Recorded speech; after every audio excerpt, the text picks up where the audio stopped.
Oh, we're recording. Well, hello, everybody. I'm Thomas Ott. I'm with Bohemian Bohemian Swarm AI podcast, and I'm joined here today with several guests. One of them is my co-host, Jess McDonald, but we'll get to introductions in a second.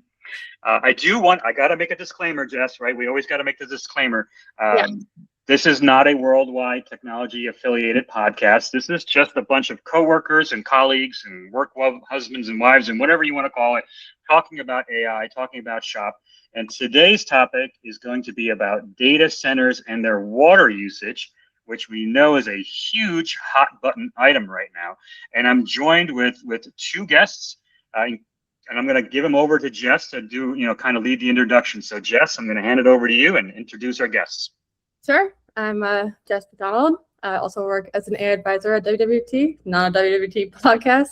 My background is more in data analytics, econometrics, and and I've worked in a lot of impact outcome assessment causality. So I'm a stats nerd of the group. And to my left, joined by Brian McDonald, my father. This is who made me this mouthy. So if you have any problems, I'm Brian. Yes. And what can you do, Brian? I was a commercial general contractor and built data centers and clean rooms. Mm. Yeah, and you That's still awesome. The AI crew, don't you? So still hang with them. And is that bird your mascot, Brian, or is that just kind of a random event that just happened? Well, in the business market world, you have to rent space, and this is just an example of a data center rental concept. But I love it. Yeah, Peachy just met him. He just got here like an hour ago. Exactly. And she's attached. She found her perch. So. All right. Pigeons walk around data centers. There must be a connection. That's awesome. And over to you, Steve. Hi guys, happy to be on this podcast with you guys. I know we've been talking about it for a while.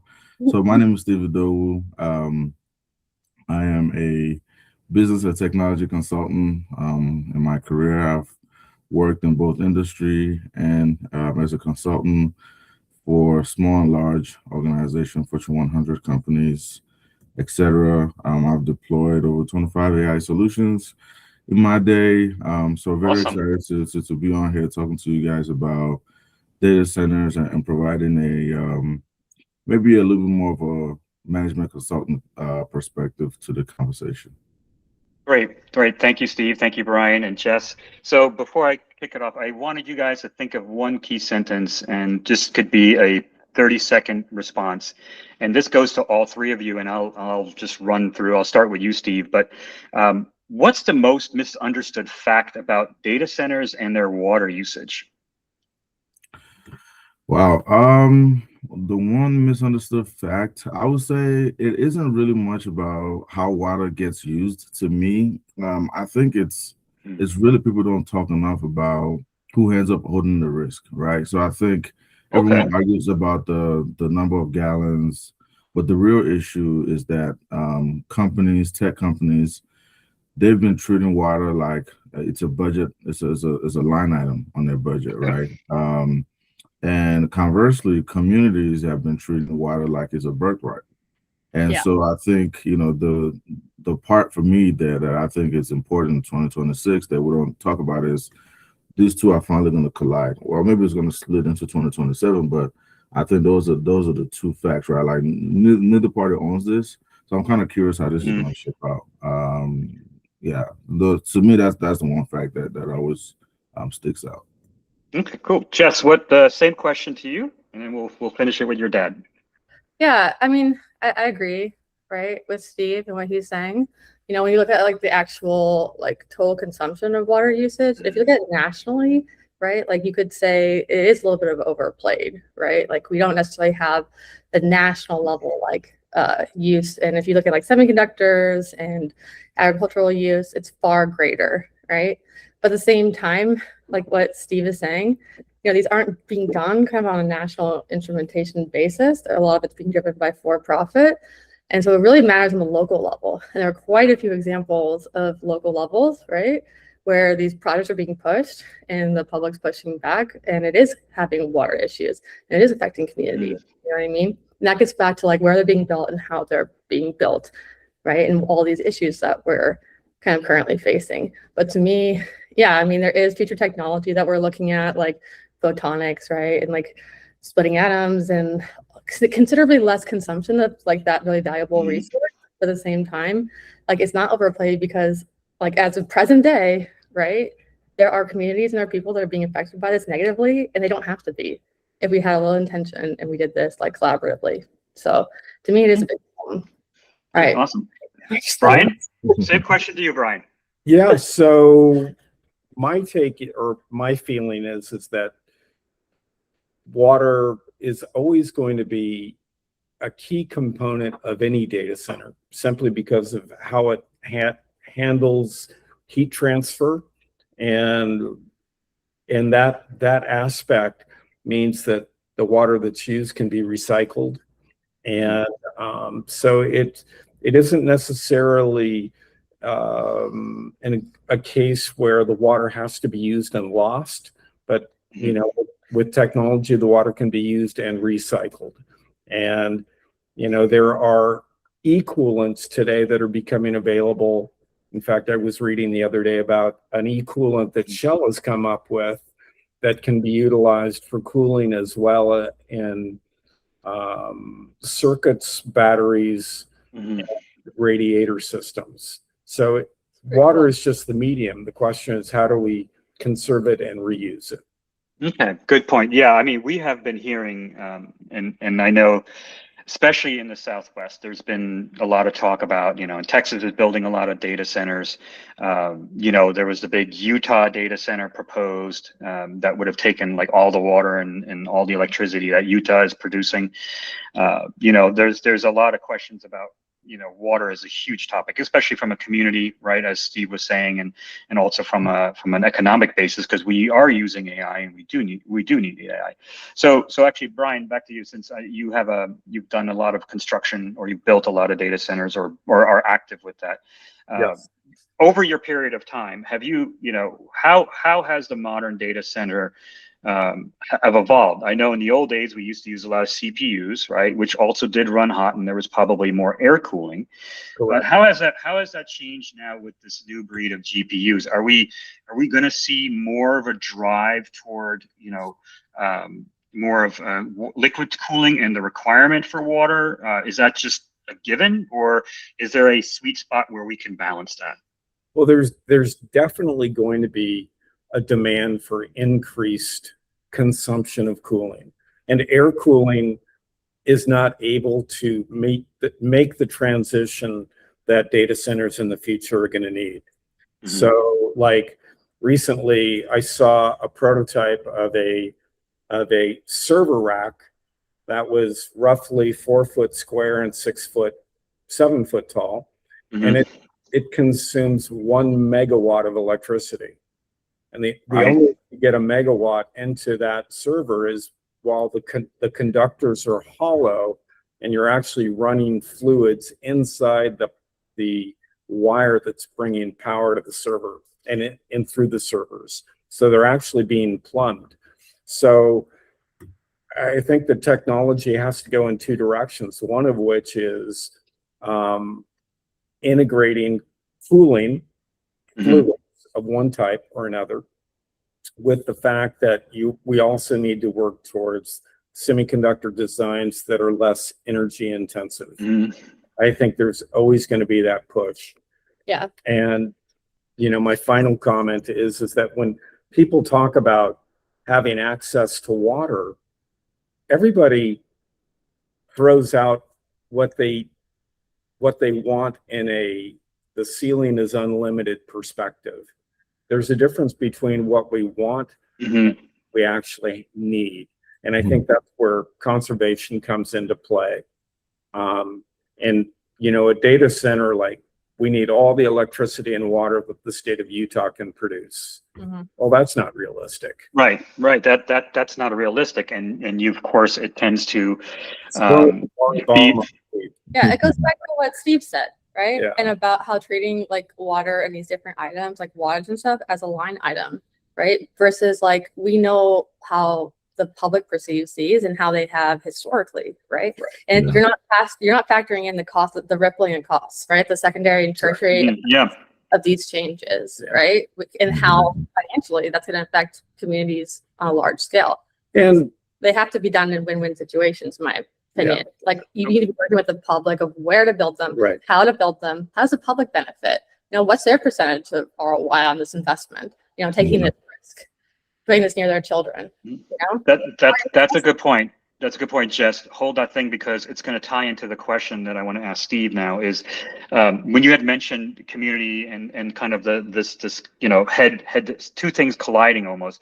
Do you really think that should water usage be reported as mandatory and public, kind of like what we're doing for emissions? We have a lot of we're generating various particulate matters and so forth that are monitored. Do we really think that we need to create a mechanism from a policy standpoint or from a state level or even federal level where we should start reporting water usage by data centers?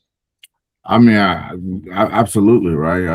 But I think it's bigger than just reporting, right? Bigger than that. Okay. Yeah, it's already starting to happen. I think again, giving you the management consultant answer here. The real question is whether it's being done well, right? So I think we're past debating whether this should happen. There are some states. I was looking the other day, like Brian was saying, I was doing a little bit of research, and I found that I think there's like up to 10 states now. I know Illinois, California, surprisingly South Carolina, some of these other states. There's probably one thing a little more progressive on this lens, on this front. Very conservative versus progressive, right? Exactly. So it's a mixture of all of the states, right? Just kind of just show you how sort of unified some people are when it comes to this. That these states have bills that are moving through different legislator, and I know there's a U.S. bill now, a federal bill. I think it was introduced by I want to say a senator in Illinois. Requiring data centers to report their water energy use, right? So California water and energy. Water and energy. Okay. And then they're pushing, I think a couple of those states are pushing for this to be sort of public dashboards that folks can see. So not just reporting, but then people can kind of log into and kind of see it. And again, I think there's a bigger pattern that's a play here. But to answer your question, absolutely. This needs to be mandatory, and I think at the federal level, actually. Actually, I'd like to pose that question to actually both of the McDonald's. I mean, I know one was building and one is squared, right? So yeah, McDonald squared. Please go ahead. Yeah, what do you really think that we really well? And the other question too, which I didn't ask you, is what would be the accountability mechanism? Right? It's one thing to report it, but where do you set the levels of like you've exceeded it and now you get your hand slapped or something, right? So there's also that question which we didn't dive into. But Brian, Jess, same question to you. I mean, should this type of usage be mandatory? I think the short answer is yes, right? Like duh. Right? And why are we debating it? You know what I mean? And why aren't tech companies and developers, they need to be leading in this thing. Like if public trust is backlashing against you and they're filing lawsuits against you and things like that, what do you think happens when you finish construction? Like we're seeing it all over the country. They're gonna burn it down, right? Like let's get out of our own way and stop wasting money and resources and do win-win-win situations. Doesn't mean that everyone splits profit equally, but like you have to go into some massive work. There should be some massive overhaul. And like these organizations that need it, right? They need to take the accountability and the ownership of like rebuilding America, because that's just where we're at. If we're gonna win, we have to win together. So like in my opinion, it's like stop being ridiculous and like figure out how to do this in a way that everyone benefits. Because like there are ways of doing that. We've published articles on that. We've talked about it. Everyone's talking about it. And it's if you don't know how to do it, that's why I think universities are the access to that grant funding. Because they have public trust. They know win-win situations. They can measure outcome and causal, right? But like whatever you do, if you're gonna force something down the public's throat, like this is not dealing with other businesses like for-profits used to. They don't understand how to do these win-win-win situations. They've never been asked to. And we're saying like, look, we're in a new age, the age of intelligence. Wake up, like you have to have the public's trust, support to be successful. That's a big thing, right? The public trust. And right now, everywhere you go, and Brian, we just jump in just a second. I just want to comment on this. Everywhere we go, we are seeing communities pushing back. We're seeing a very strong grassroots, pushback against data centers. And to what your comment said about winning, Jess, it was, I do believe that the data centers and, the AI that we're building nowadays will have very good benefits for mankind.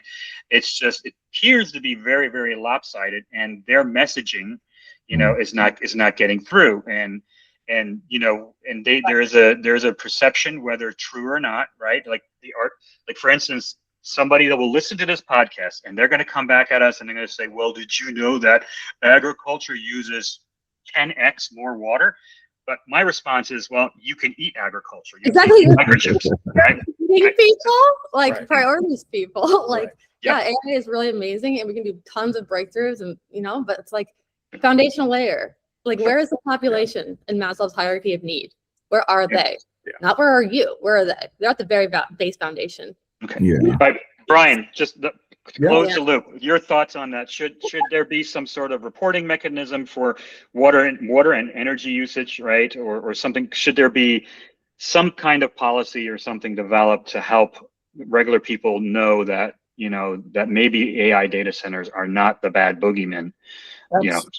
Yeah, absolutely. I agree. I think, when farmers have, as an example, federal contracts, and this occurred in my career, where large industrial farms in the middle of winter with no crops planted are pumping water into empty fields in January to utilize their federal allotments. Because if they don't, they lose that allotment for the following year. Yeah. So they pump and consume water even if they didn't have a use for it to maintain it. So I think that the point in that is that it's kind of like measuring efficiency. Communities need to know that they are being efficient with their water. And simultaneously, I think it's important for communities and industry, as an example, in the community that I live in, they're actually constructing a water recovery system where water goes from the sewer and waste treatment plant, and it's recycled so that it can be used for either drinking or landscaping. And so if communities knew that the first segment of water that goes to a data center is water that's actually come from that recovery cycle of the water that the community has already used, then they wouldn't feel like it's being taken away from them, but they'd feel that the resource is actually being recovered and reused. Yeah, that's a really good point. Yeah, That's a good point.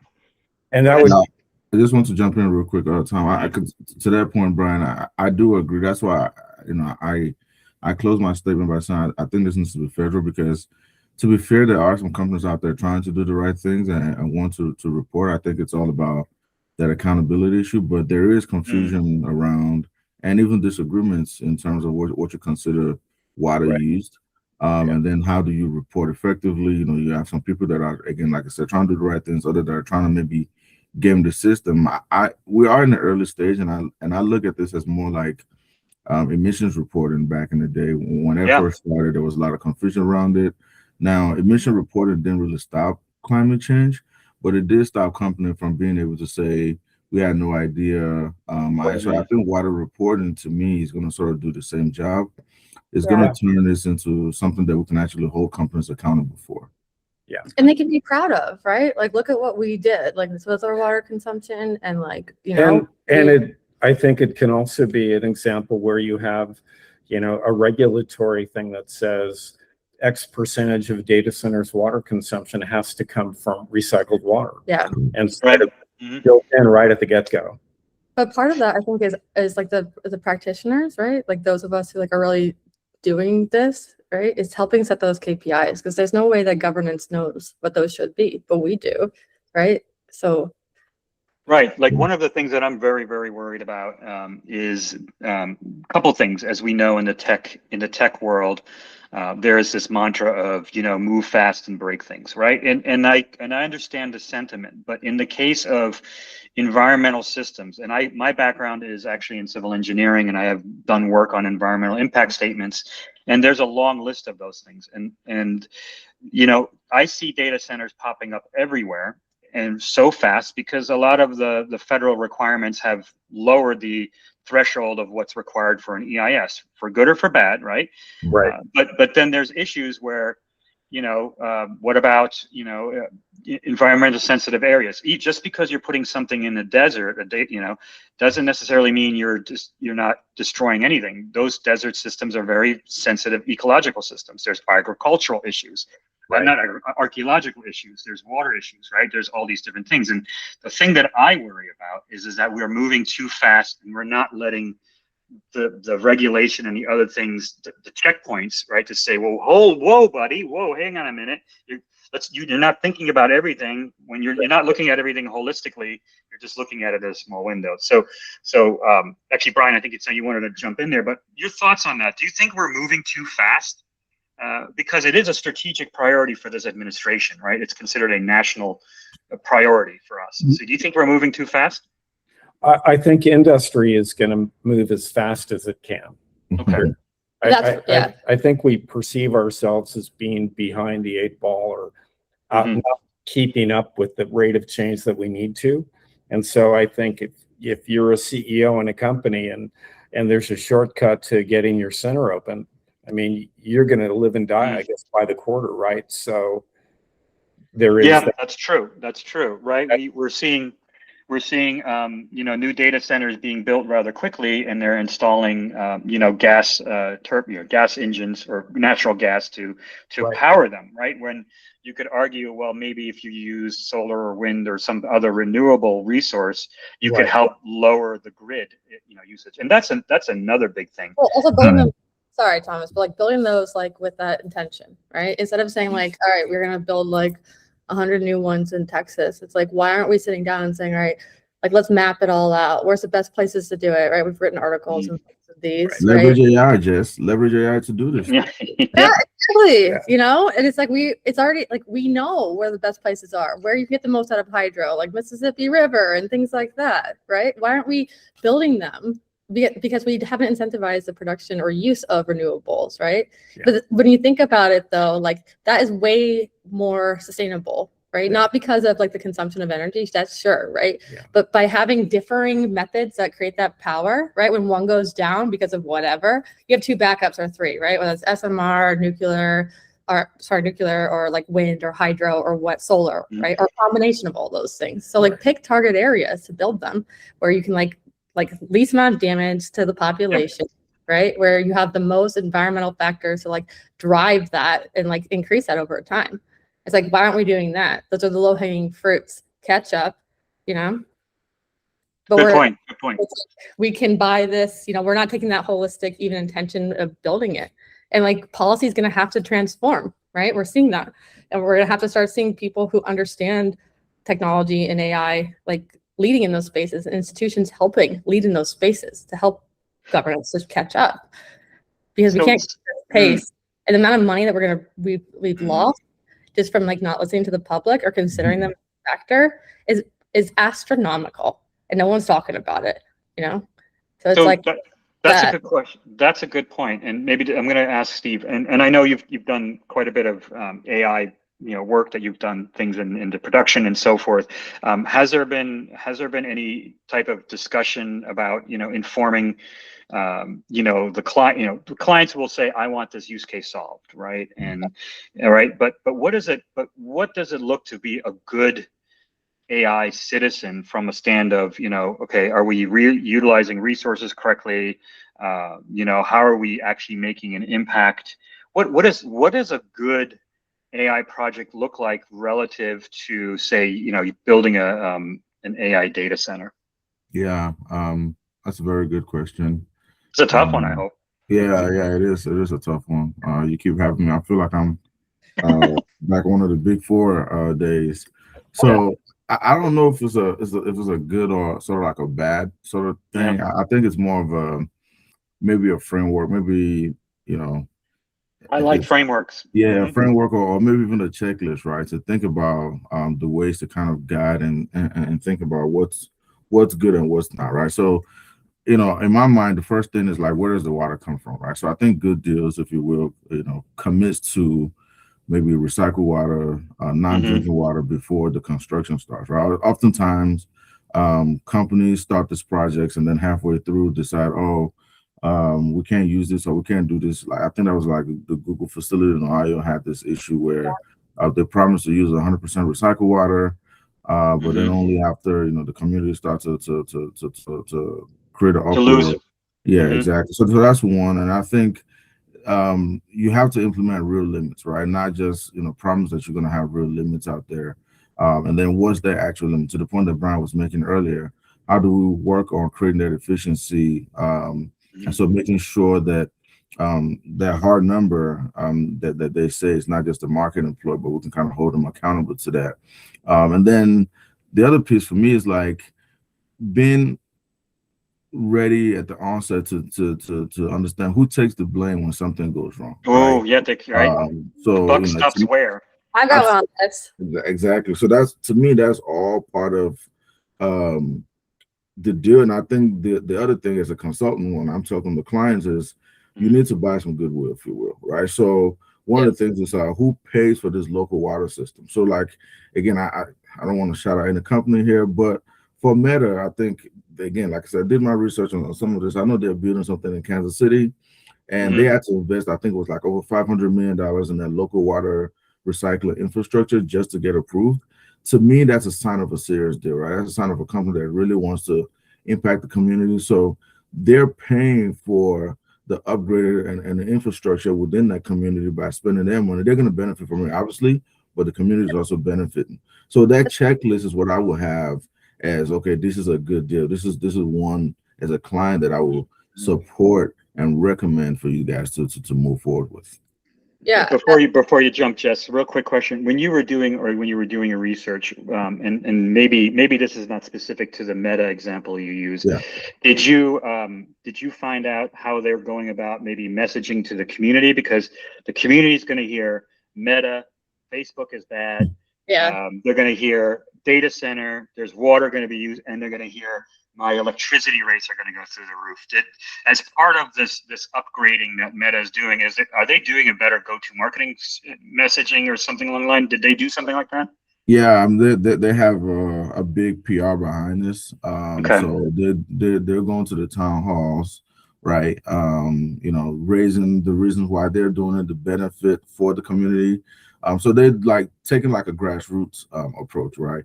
They're sending letters and mails to the community, informing them of what's coming and what they're doing, right? How this deal is going to benefit them. So it's probably like more of a political election, sort of like a campaign approach that they're taking to this. And I think it's effective. I think it's worked because I think, again, there's still some pushback, right? But it's probably a little bit less pushback with them highlighting some of these benefits and the sort of infrastructure that they're creating in that community. Yeah, they're great. in the community. Yep. Jess, go ahead. I know you wanted to jump in. Go ahead. Sorry. Yeah.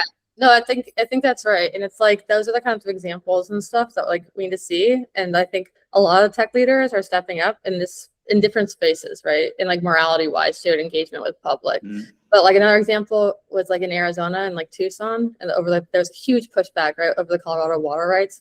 I think like AWS was like the anchor of that one. Like when the public responded, like AWS backed out as the anchor, And I think like that's the kind of stuff like it doesn't make the news because it's not about like big money or whatever, right? But it's like these tech companies making like some important decisions considering the factor of the public health that I think is like what's going to build that trust. Just like what Meta like investing in the local systems, that's what the public needs to see. They need to see actions, not words. They need to see these guys like showing up and actually doing things, and saying like, yeah, we're considering the entire like we're here. Let's do this as a team, As we right. Actually, so let me, and Jess, and this is also to Brian. I mean, you mentioned Arizona, and I think it was AWS pulling out. I don't know who that was, who really pulled out. But that's the Southwest region, and that is typically a very, deserty, low water rainfall type of place. Should we really be, and maybe this goes back to policy, Steve, right?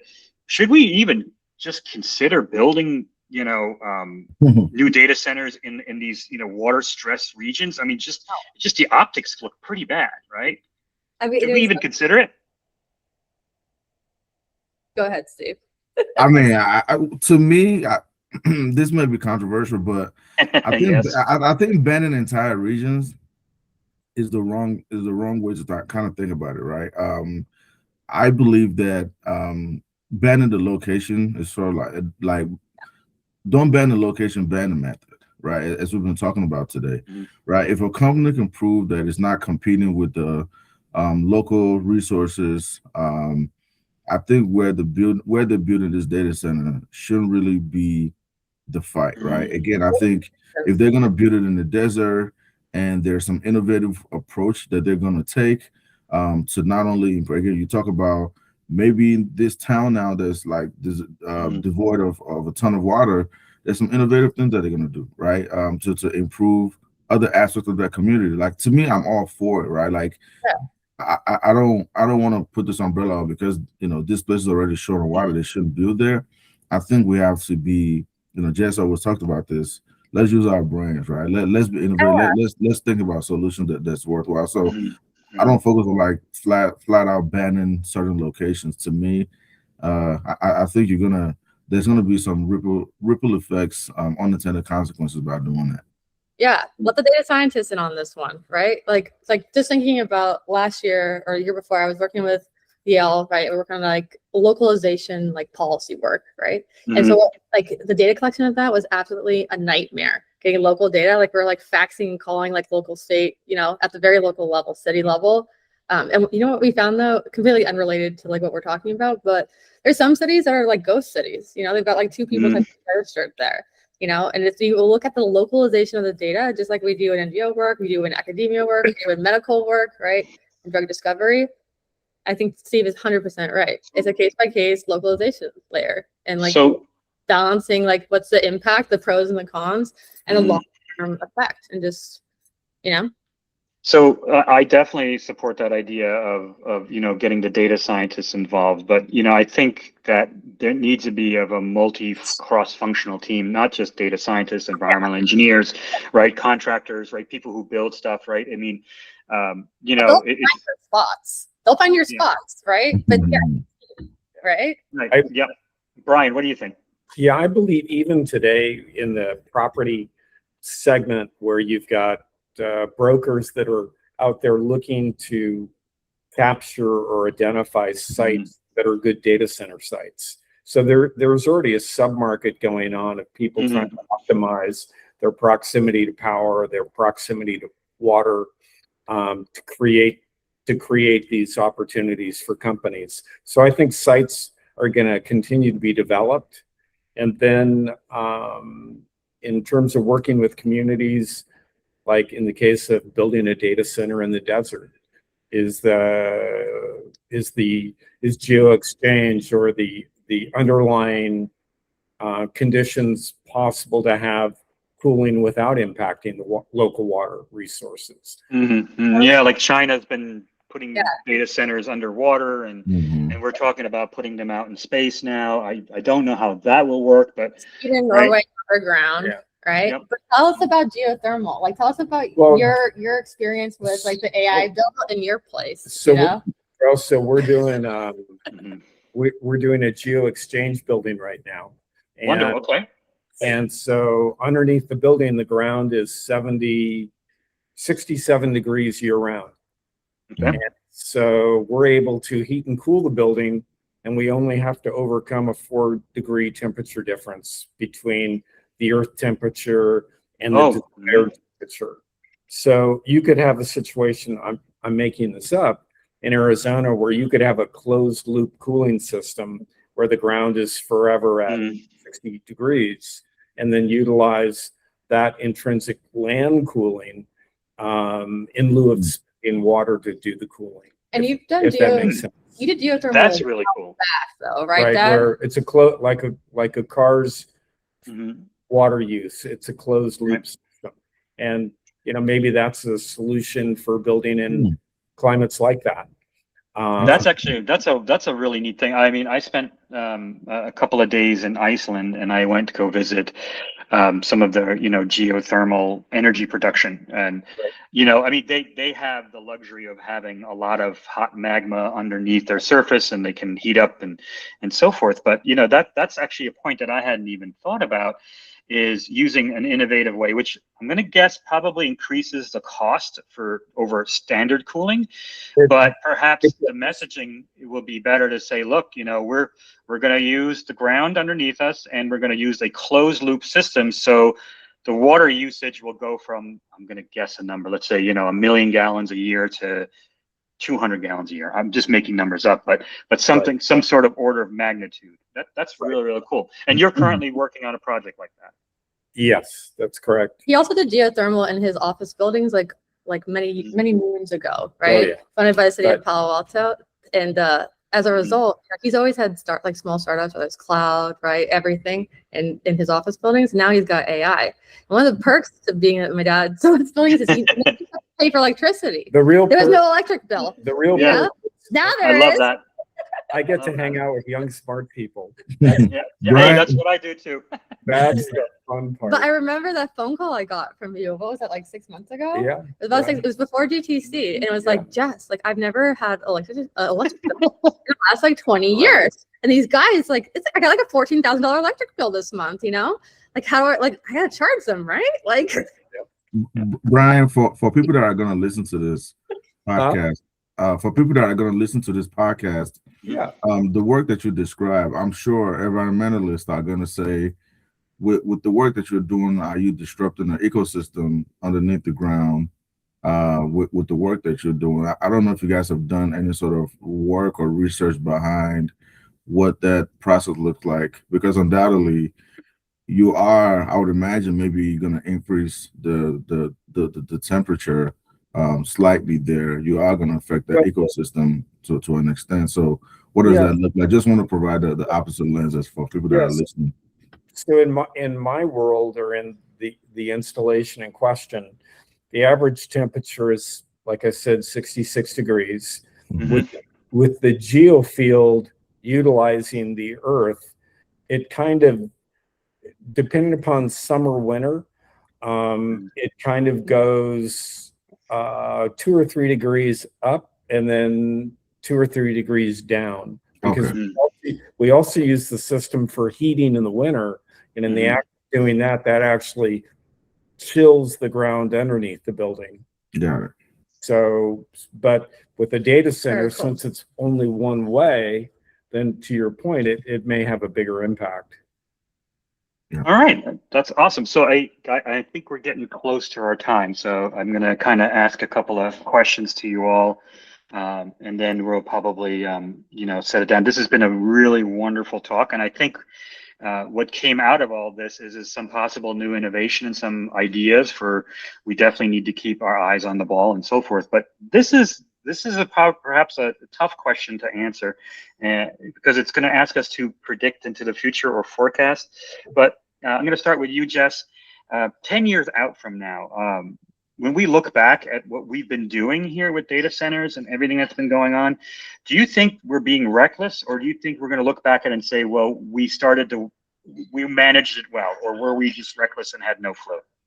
I think that we're seeing enough signs from leadership in the tech world, that they're figuring these things out, and they're seeing that we don't have the systems in place to keep up or to do the balance that we need, to make sure the longevity of everyone in America is good. So I really do think that it's going to take some growing pains over the next, year or so, but I think we're going to get this right. And I think they're using, their newfound wealth and power positions to try to get the policy that we need to be successful, right? We have to address energy issues this year if you want to stay in the game. And that's coming from not just me, it's Elon, all those guys are saying that, you know what I mean? So I really think that we will get it right. How we're doing it right now, if we keep at this level, no, we're gonna waste billions of dollars building things. The public's gonna push back, and there's been a long history of decades in which for-profit has gotten to push the public around, and that's changing, right? Because we're at the bottom. Everyone's in the foundational level, and they're not protecting. It's like what Steve said. This is like a birthright. They're protecting their houses. They're protecting their That's their way of life. Their way of life, right? And their like family. That they've got nothing left to lose. Like we take like the economy is taking everything from the workers and the labor force. So it's like we either get this right or it won't happen. Yeah. Steve, how about you? You think we'll look back at this in 10 years and say we screwed up or we did good? Well, right now it looks reckless. I'm not gonna lie, but I think the next year or two, it's gonna really decide how this is remembered, right? So I think 10 years from now, we probably won't say AI itself is reckless with water use, but I would say that the first 5 years or so of us doing this at scale probably was, and I think the companies that are going to survive are going to be the ones that treat the next 2 years or so and kind of do things the right way. And I think podcasts like this, raising awareness like this, is truly going to matter, and it does matter. And I think people that are going to come across this are going to have a second thought about, hey, are we doing this the right way? Should we have bigger conversations about this? So I think, in a sense, 10 years from now, when we look back, I think, this type of work, this type of awareness is going to help us not say it was reckless. That's my hope, at least. Yes, exactly. Yeah. It's not too late right now, we still have a little time, but like the people who are working it and like we all need to speak up and get engaged and help drive that, because we can't, it's not fair to expect that like a couple of individuals at different organizations have all of the answers. We need to also be like, groundswelling this, spreading the word, getting like best solutions, best ideas, and like helping. Yeah. Brian, how about you? Reckless or well managed? I think Steve is right. In the get-go, we're going helter-skelter. Yeah. The question is, will we go forward in an iterative sense where we identify our mistakes, make a correction, proceed, make a correction, proceed, make a correction? I think if we model that behavior, we can't not succeed. And so, but I agree in the near term, it's kind of helter-skelter. Thomas, what's your opinion? I think I follow the consensus that, I think we're doing it very reckless. I deep down, when I was building machine learning, applications, and I was coding, and I was just tinkering and whatever, I liked that feeling of, move fast and break things, because, it was all about like you fail forward and you fail forward fast. And I love that startup mentality, because that's innovation. To me, that's innovation. And that's what's driving our country forward.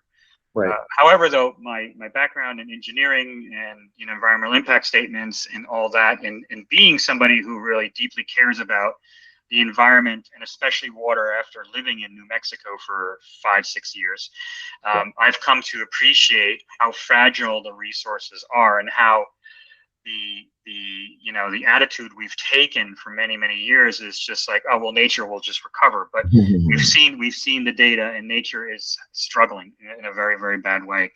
And so for us, I feel and I can understand a lot of the people who are pushing back, because without water, right, you're essentially giving a death sentence to people. Just today, I was reading on Reddit that Angel Fire, New Mexico, which I'm familiar with, has issued a water emergency. They're running out of water, right?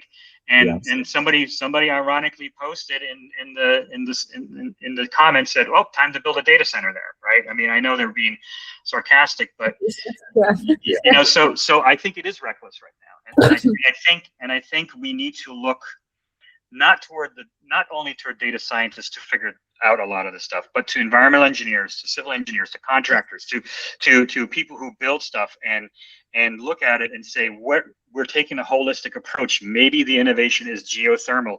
Maybe the innovation is a regional policy to create solar panels over parking lots, right, which we're not affecting, right? So I think there's a lot that can be done.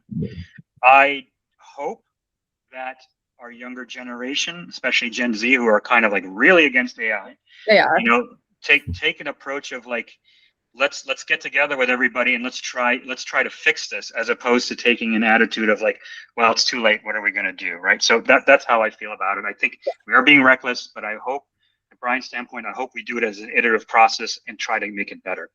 I mean, we have to, you know, Yep. otherwise we have to. And it, like, those solutions will be local, you know, what they are. Yep. And like, it's those local people, you know, community groups and churches and universities and the people that are already ingratiated at the local level that know, right, what the huge issues and constraints are. They have to be at the table, you know. Yep. All right, great. The same. So Thank you, Tom. thanks, Tom. One more last question before we hang up, and then we're just going to go across the panel, start with the McDonald's. One thing, when we hang up this podcast, what's one thing that you want the audience to walk away with thinking about? Jess? It's not too late. Like, get involved, you know, be vocal, share your opinion, be authentic, you know. It's like, I know that there's a lot of like concern about like talking different interests and like speaking out and stuff, but if we all work together, this is America. Like, we've got this. It's America. She's a patriot. She does this, right? We can do it, right?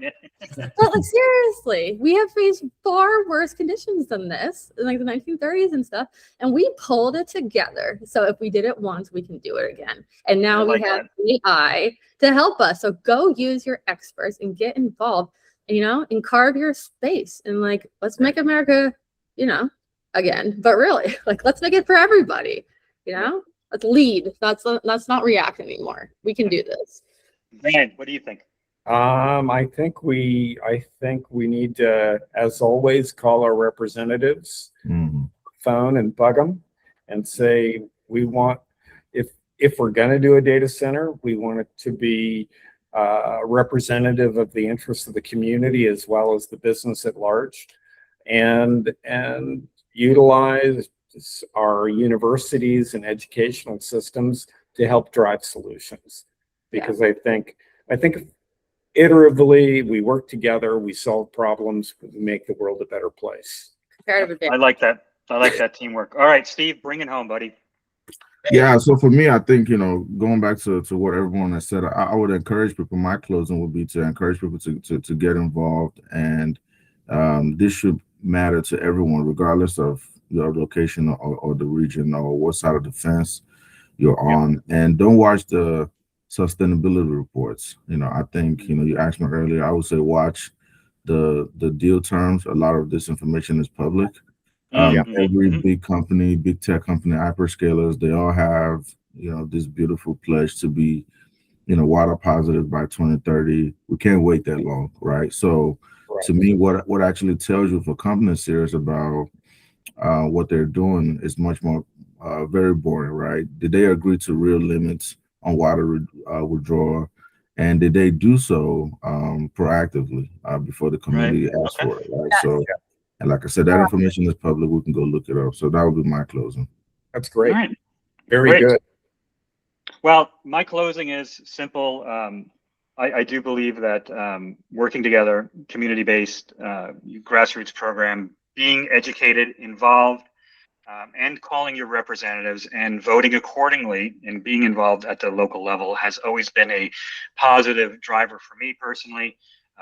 You see results quicker, and it bubbles its way up to the top. So that's my thought. I hope that everybody you know, will follow and take what we've talked about here to heart and think about things. It's not a easy answer. It's probably not an easy fix. It's complex, but with all of us working together, all of us putting in our 2 cents in whatever we do and our expertise, I think we can definitely move the needle, and to use that term, right, in the right way, and be kind to the environment around us. So with that, thank you so much, everybody, for joining the Bohemian AI Swarm, or whatever we're calling it, podcast. Thank you, Jess, for being such an awesome co-host. Steve and Brian, thank you for joining. And we'll chat again, you know, until next time. Next time. All right. Talk to you later. Bye. Bye, guys. Bye.